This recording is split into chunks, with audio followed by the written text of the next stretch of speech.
Hello everyone, welcome once again to Mr. Insanity's vlog.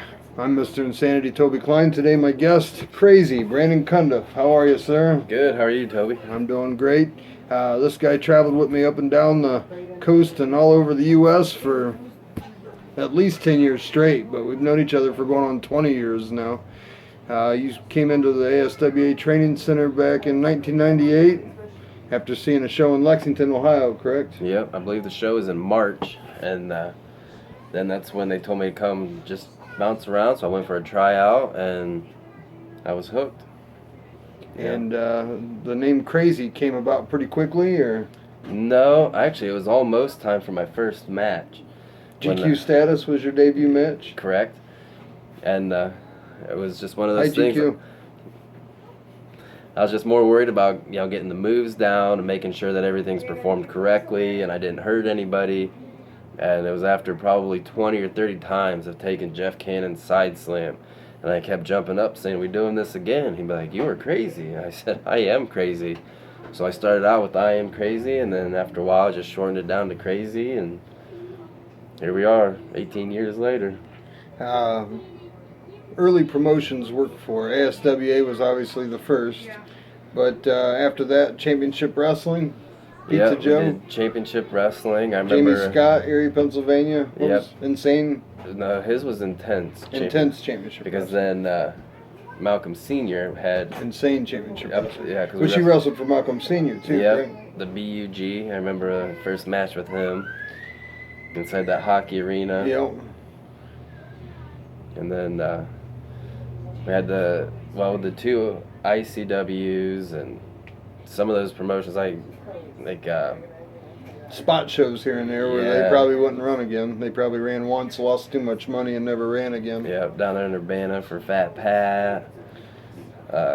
What was that one called? Do you remember the name of his I promotion? was trying to think about that. I can't remember what that one was called. And then Rich Arpin. Yeah, in West Virginia. Uh, I got blackballed from Rich Arpin's promotion because I seen his referee putting his boots on one time, and I started busting up remember that. laughing, and he turned and looked at me as I was laughing about I think someone it was else actually putting you his and I boots staying on. there because that was when you're doing Well, I never got work from him again after that, so I think he got mad, embarrassed, whatever, that I was laughing at someone else putting his boots on because he couldn't do it. Yeah. Um, Having to be the champion just because he can't fall down. You know, well, lots of promoters end up putting themselves in that role of champion. You know, it just, hey, you put the show on, you put the work into it, so you expect to be the champ, I guess. Yeah.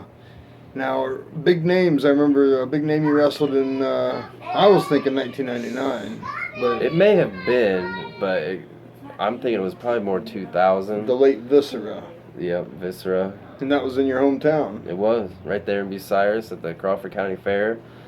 I remember just, I watched him, when he was Mabel and stuff like that. You knew he was a big guy, and then you see him on, when he's on TV, he's a big guy. You see him in real life, and you're just. Then you have a 500-pound man following you, and you realize how big he is. Yeah. And I figured, 3-on-1, like how fair can that really be, and then when you see him in real life, you're like, maybe we need to do 5-on-1 or 6-on-1 or something, because he was just a monster of a man. I think I wrestled Madman Pondo on that show for the first time. Yeah, I believe so. Then shortly around that, or maybe a little after that, maybe a little before that, somewhere around that time, we started wrestling for ECW, doing tryouts with them and doing ring crew with them and stuff like that. And we almost broke into the ECW crew. We almost became a part of the crew. I was remembering a match that me and you did against Chris Hamrick and Julio De Niro. I can't remember if it was Julio. I was thinking it was more like Easy Money. Maybe it was Chris Hamrick and Easy Money. I'm pretty sure. But we were working out with them before the show, and Jack Victory and Tommy Dreamer were watching from the cheap seats. And Jack Victory was being very vocal about the match, and he was yelling and making comments about how good of an ass whooping we were taking, and he really liked it. So, I remember actually us sitting beside Jack Victory and him talking to us after that. And Tommy Dreamer came up to us, approached us afterwards, and said how close we were to making it. Yeah, well, I remember him doing that a couple of times. One of them was in Pittsburgh, and one of them being out there in, I think it was in Chicago when we were out there. I remember him Tommy Dreamer talking to us then. But those were definitely good times.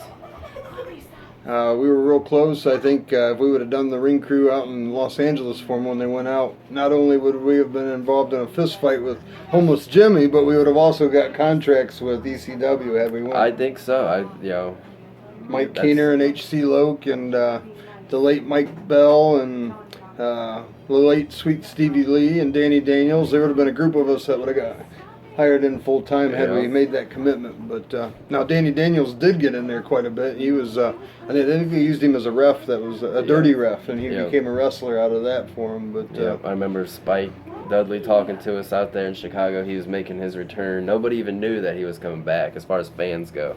And he was talking to us after we did our matches and stuff beforehand. We went out to get something to eat and came back, and he stopped us and was talking with us, telling us how good we were doing and just make sure we keep coming back. And then I also remember like the kid Cash, he was talking to us quite a bit. He would actually use me as a stunt double for him, so that way he could see how the moves would look when him and Easy Money were working in a match. And he sat and watched you get your butt kicked for a couple minutes and then decided what to and to not use at that point. Yeah. And Rob Van Dam, he was always one of the guys we always looked up to. Oh, yeah. And one time he looked at you and I before we would all get around the edge of the ring, and you just tag somebody in. Like two guys wrestle, you tag somebody in. Then those guys wrestle, then somebody else tags in. And Rob Van Dam wanted us to start that out. And I remember ECW too when I was a wrestling fan before I even got into it. You watch WWE, you're like, yeah, I want to be a pro wrestler.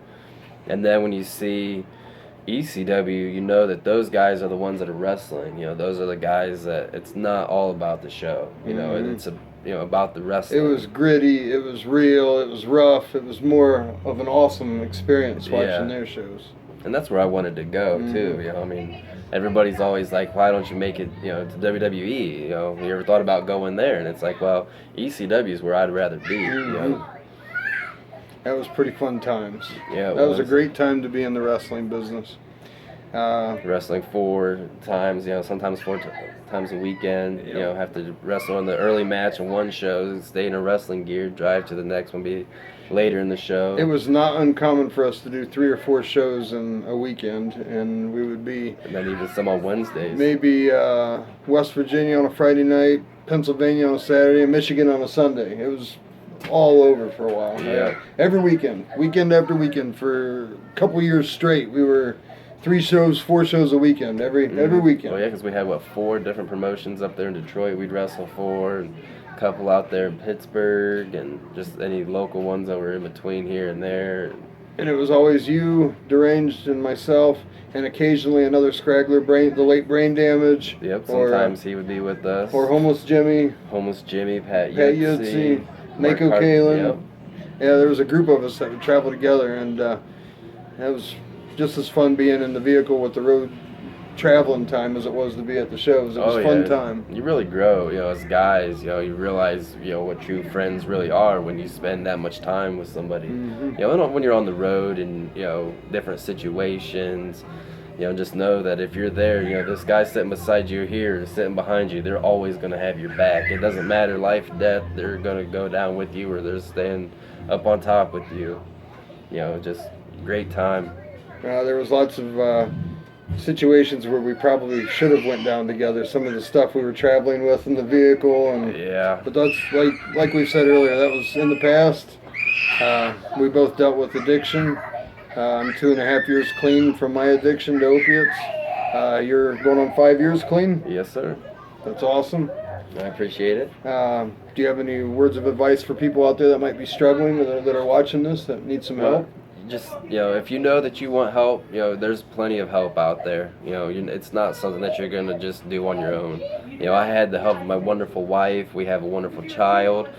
And I knew for them that, I was going down the wrong path.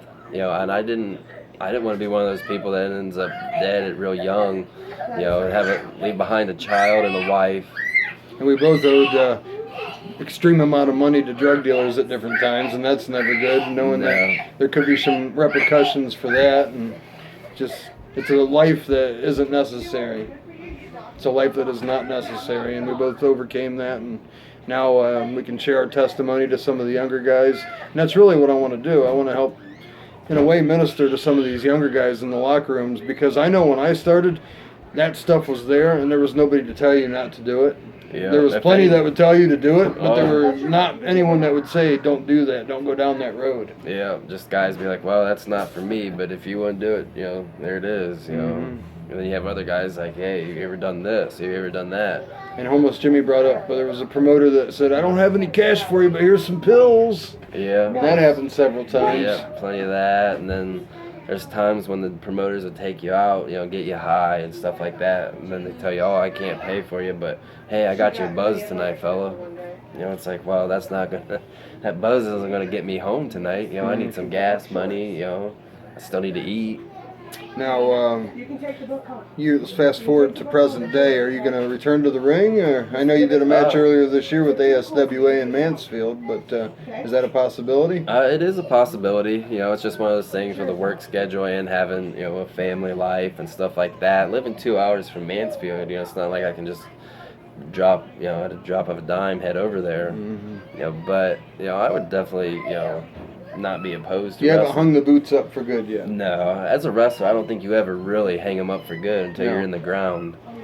You know, it's just something that's always in you. You know, it's there and it will always be there whether you want to be in it or not. You know, wrestling was there before I was in it, and it's going to be there long after I'm gone. So, but in some eyes of some of the fans, we definitely made a mark. While the time we were in it, we left a mark for them. So hopefully some people out there have enjoyed what each of us has done while we. Well, and that's we've the been in thing. ring. That's the reason that you do it. You know, is you want people to be like, you know, hey, you know, I really enjoyed watching this guy. You know, he was one of the guys I used to go watch. You know, thinking he's gonna make it. You know, and some of the guys do make it. You know, look at Marcus Scott.